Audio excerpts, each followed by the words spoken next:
Ainda que eu falasse a língua dos homens e falasse a língua dos anjos, sem amor eu nada seria.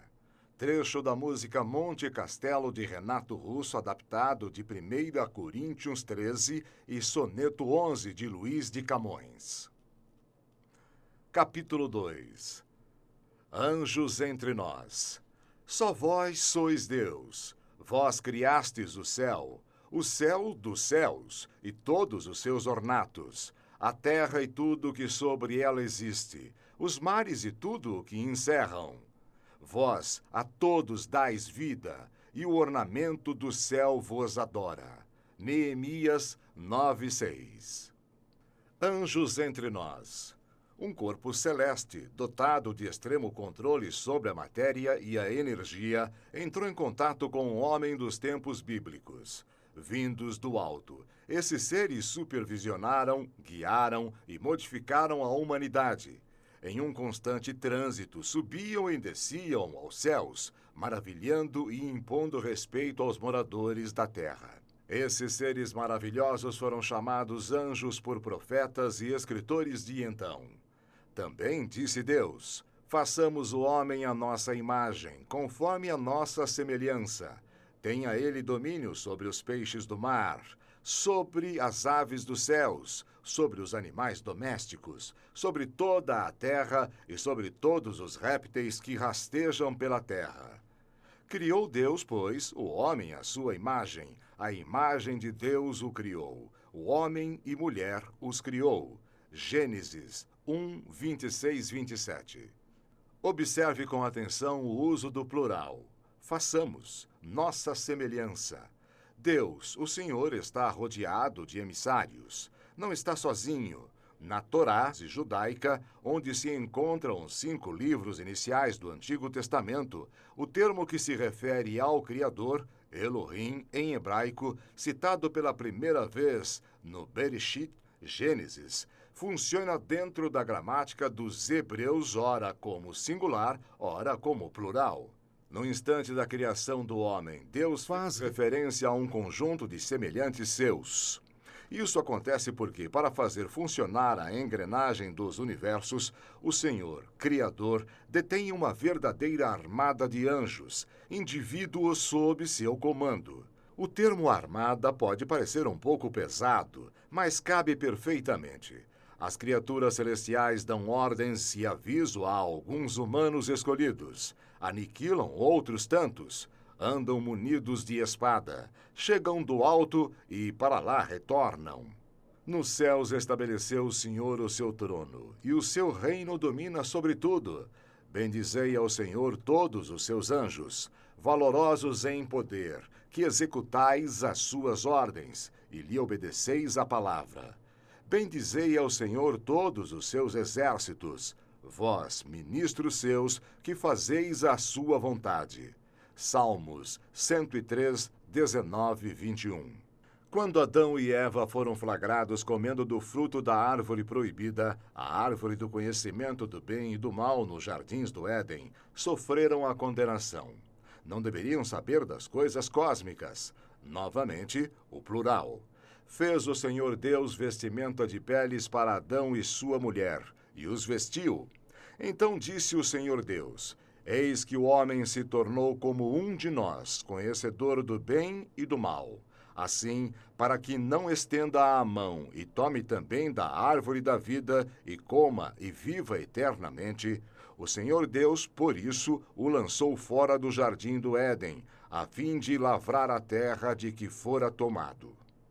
E expulso o homem, colocou querubins ao oriente do jardim do Éden, e o refulgir de uma espada que se revolvia para guardar o caminho da árvore da vida. Gênesis 3, 21, 24. O trecho é claro. Deus, seu Filho e os anjos já são conhecedores, em escalas diferentes, de tudo o que a humanidade não entende e deseja entender, do bem e do mal, do mistério dos universos, da criação e de tudo o que envolve a vida.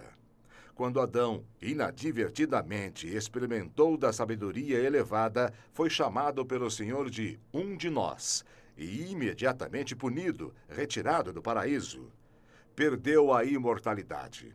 Ainda não era chegada a hora de o homem compreender livremente o firmamento, mas estamos caminhando para esse momento. As Escrituras Sagradas estão repletas de cenas com os emissários do Senhor que, ao que tudo indica, como em uma corporação de elite, ocupam e respeitam graus de hierarquia de acordo com o conhecimento e elevação espiritual, material e energética que possuem.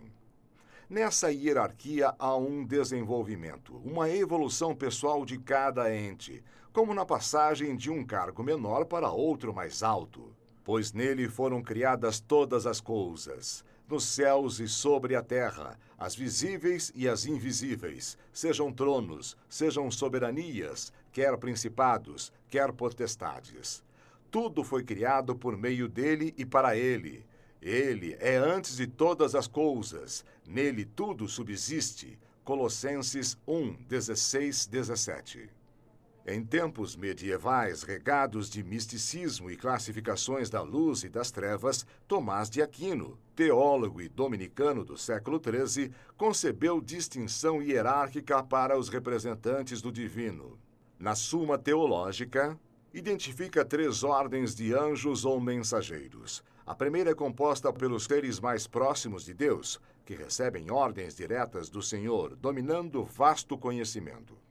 Compreende 3 coros, os postos, serafins, querubins e tronos, em ordem decrescente de elevação. No ano da morte do rei Uzias, eu vi o Senhor assentado sobre um alto e sublime trono, e as abas de suas vestes enchiam o templo. Serafins estavam por cima dele, cada um tinha 6 asas, com 2 cobria o rosto, com 2 cobria os seus pés, e com 2 voava. E clamavam uns para os outros, dizendo: Santo, Santo, Santo é o Senhor dos exércitos, toda a terra está cheia da sua glória. As bases do limiar se moveram à voz do que clamava, e a casa se encheu de fumaça.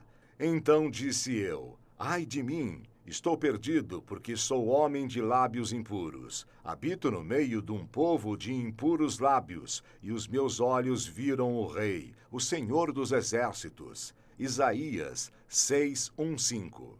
A segunda, formada pelos coros das dominações potenciais e virtudes em ordem decrescente de elevação, lida com os governantes do universo. E a terceira, que abarca principados, arcanjos e anjos em ordem decrescente de elevação, é a responsável pela comunicação mais frequente entre a inteligência das alturas e a humanidade. Nesse tempo se levantará Miguel, o grande príncipe, o defensor dos filhos do teu povo, e haverá tempo de angústia, qual nunca houve desde que houve nação até aquele tempo. Mas naquele tempo será salvo o teu povo, todo aquele que for achado inscrito no livro. Daniel 12, 1. Todos os seres celestes são considerados anjos, já que este é o último coro, a menor patente dentre as 9. Um serafim, o mais alto representante do Criador, é também um querubim. Trono, dominação, potência, virtude, principado, arcanjo e anjo. Os anjos da primeira ordem partilham sabedoria com os da segunda ordem, que, por sua vez, faz o mesmo com os seus subordinados da terceira ordem. Reina o Senhor, tremam os povos, ele está entronizado acima dos querubins, abale a terra. O Senhor é grande em Sião e sobremodo elevado acima de todos os povos. Celebrem eles o teu nome grande e tremendo, porque é santo. É Rei poderoso que ama a justiça. Tu firmas a equidade, executas o juízo e a justiça em Jacó. Salmos 99, 1, 4. A classificação de Aquino não é considerada oficial pela Igreja, servindo apenas como parâmetro. Mas, por várias vezes, a diferença de graduação entre os comandados do Criador é evidenciada na Bíblia. Acima de todos eles encontra-se o Filho, Cristo, encerrando a hierarquia. havendo Deus, outrora, falado muitas vezes e de muitas maneiras aos pais, pelos profetas nestes últimos dias nos falou pelo Filho, a quem constituiu herdeiro de todas as coisas, pelo qual também fez o universo.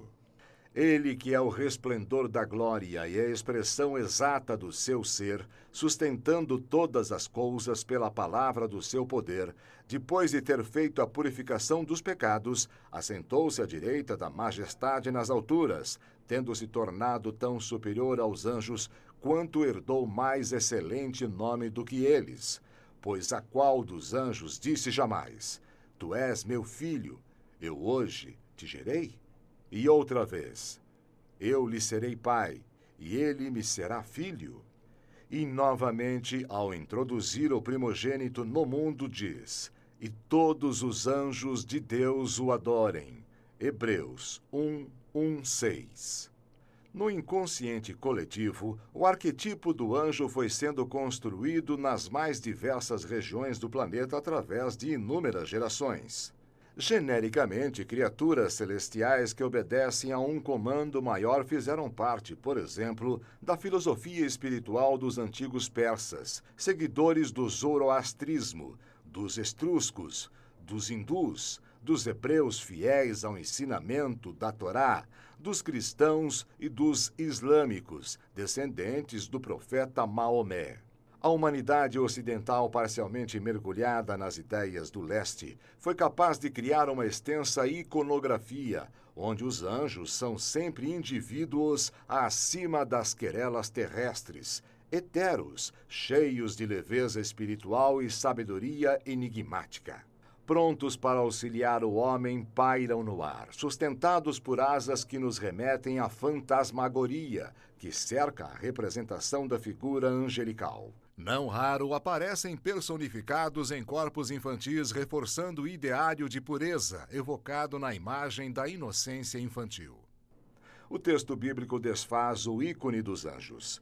Os soldados de Deus não possuem asas ou passam os dias nas nuvens observando a humanidade, prontos para auxiliá-la. Não são um grupo homogêneo e pacífico, tocadores de instrumentos. Se fazem contato com a espécie humana, é porque para isso são instruídos. A hoste divina é uma companhia de seres diferentes, trabalhando a serviço do Criador, em grande número, formando legiões de embaixadores. São feitos de matéria diferente da nossa, podendo manipular as unidades mais ínfimas, transfigurando-se, tomando aparência terráquea. Modelam os átomos e moléculas do mundo terreno, controlando todos os seus movimentos. Exibem graus de telepatia, treinados para alterar o padrão do ritmo alfa de sua inteligência e do cérebro dos seres humanos. Possuem conhecimento avançado, mas não são oniscientes, onipresentes ou onipotentes. Com os homens, sentam, conversam, lavam-se, comem e bebem. Veja, apareceu o Senhor a Abraão nos carvalhais de Mamré, quando ele estava assentado à entrada da tenda no maior calor do dia. Levantou ele os olhos, olhou, e eis 3 homens de pé em frente dele. Vendo-os, correu da porta da tenda ao seu encontro, prostrou-se em terra e disse: Senhor meu, se acho mercê em tua presença, rogo-te que não passes do teu servo. Traga-se um pouco de água, lavai os vossos pés e reposai debaixo desta árvore. Trarei um bocado de pão. Refazei as vossas forças, visto que chegastes até vosso servo, depois seguireis avante. Responderam: Faze como disseste. Apressou-se, pois, Abraão para a tenda de Sara e lhe disse: Amassa depressa 3 medidas de flor de farinha e faze pão assado ao borralho. Abraão, por sua vez, correu ao gado, tomou o novilho tenro e bom e deu-o ao criado, que se apressou em prepará-lo. Tomou também coalhada e leite, e o novilho que mandara preparar, e pôs tudo diante deles, e permaneceu de pé junto a eles debaixo da árvore, e eles comeram. Gênesis 18:1-8. No Antigo Testamento, a palavra que designa anjo, malach, aparece cerca de 108 vezes. No Novo Testamento, o vocábulo grego angelos, de onde deriva o termo latino angelus, é apresentado aproximadamente 165 vezes. Ambos, malach e angelus, carregam o mesmo significado: mensageiro. A função dos anjos é, pois, somente uma: servir de intermediário entre a terra e os céus do Senhor. Para isso, portanto, é de se supor que os anjos conservem uma constante sintonia e conexão direta com a inteligência de Deus. Através dessa ponte, os enviados celestes recebem as metas e tarefas cósmicas a serem cumpridas aqui na Terra. De uma só vez e com tecnologia brutalmente chocante aos olhos de nossos antepassados, destroem Sodoma e Gomorra. Dizimam 185 mil assírios em uma única noite. Como explicar tais eventos? Os anjos detinham armamento bélico de última geração alimentado por potência atômica, radioativa ou por formas de energia que até hoje desconhecemos. Guerreiros que eram portavam um tipo de espada que os autores de então não conheciam, não podiam nomear. Estando Josué ao pé de Jericó, levantou os olhos e olhou. Eis que se achava em pé diante dele um homem que trazia na mão uma espada nua. Chegou-se Josué a ele e disse-lhe: És tu dos nossos ou dos nossos adversários? Josué 5:13. Que seria uma espada nua? Sem lâmina, sem corte? Algum objeto desconhecido da humanidade naquele momento, semelhante às espadas produzidas pelo homem? Poderia funcionar por meio de laser ou alguma outra tecnologia completamente inédita? O contato entre os homens e os céus transcritos na Bíblia revela a extrema diferença de parâmetro entre um lado e o outro. Nossos antepassados escreveram anjos, espada nua, nuvem e glória do Senhor. Como veremos, porque não entendiam o que viam diante de seus olhos. Não sabiam como denominar. Estavam arrebatados pela impressionante força intergaláctica. Sendo assim, somente alguns escolhidos recebiam as aparições dos anjos, já que nem todos seriam capazes de entender a comunicação de Deus através de seus intermediários. Aos poucos eleitos, os mensageiros revelam notícias e visões, por vezes em sonhos, realçando a sensação de investigação telepática, um dos atributos dos alienígenas. Uma das mais importantes manifestações destinou-se a José, dando conta da concepção inusitada de Maria e da chegada do Filho do Criador na terra. Enquanto ponderava nestas coisas, eis que lhe apareceu em sonho um anjo do Senhor, dizendo: José, filho de Davi, não temas receber Maria, tua mulher, porque o que nela foi gerado é do Espírito Santo. Mateus 1:20. Um anjo chegou a ser enviado pelo Senhor a fim de viver entre os mortais. Antes dele, Gabriel apareceu a Zacarias, avisando-o da chegada de um filho, apesar das idades avançadas do homem e de sua esposa Isabel. Informou que o menino deveria se chamar João, em outra concepção extraordinária. Houve um homem enviado por Deus cujo nome é João. João 1:6. Para garantir que não relataria a conversa ou a relação com a fonte divina, o anjo emudeceu Zacarias. Respondeu-lhe o anjo: Eu sou Gabriel, que assisto diante de Deus, e fui enviado para falar-te e trazer-te estas boas novas. Todavia, ficarás mudo, e não poderás falar até ao dia em que estas coisas venham a realizar-se, porquanto não acreditastes nas minhas palavras, as quais ao seu tempo se cumprirão. Lucas 1:19-20. Com a missão de preparar o caminho para Jesus, o legítimo Cordeiro, e de batizá-lo, João ficou conhecido como o Batista. João Batista se alimentava de gafanhotos e mel, e isso lhe bastava. Apareceu João Batista no deserto pregando o batismo de arrependimento para a remissão de pecados. Saíam a ter com ele toda a província da Judéia e todos os habitantes de Jerusalém. e, confessando seus pecados, eram batizados por ele no Rio Jordão. As vestes de João eram feitas de pelos de camelo. Ele trazia um cinto de couro e se alimentava de gafanhotos e mel silvestre. E pregava dizendo: Após mim vem aquele que é mais poderoso do que eu, do qual não sou digno de, curvando-me, desatar-lhe as correias das sandálias. Eu vos tenho batizado com água, ele, porém, vos batizará com o Espírito Santo. Marcos 1:4-8.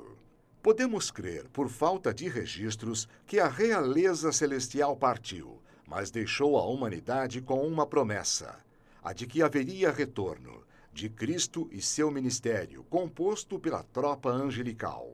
Por isso, a comunicação entre anjos e homens é necessária. Vivemos hoje um hiato entre a última e a futura vinda do poder intergaláctico. Quando vier o Filho do Homem na sua majestade e todos os anjos com ele, então se assentará no trono da sua glória. Mateus 25:31.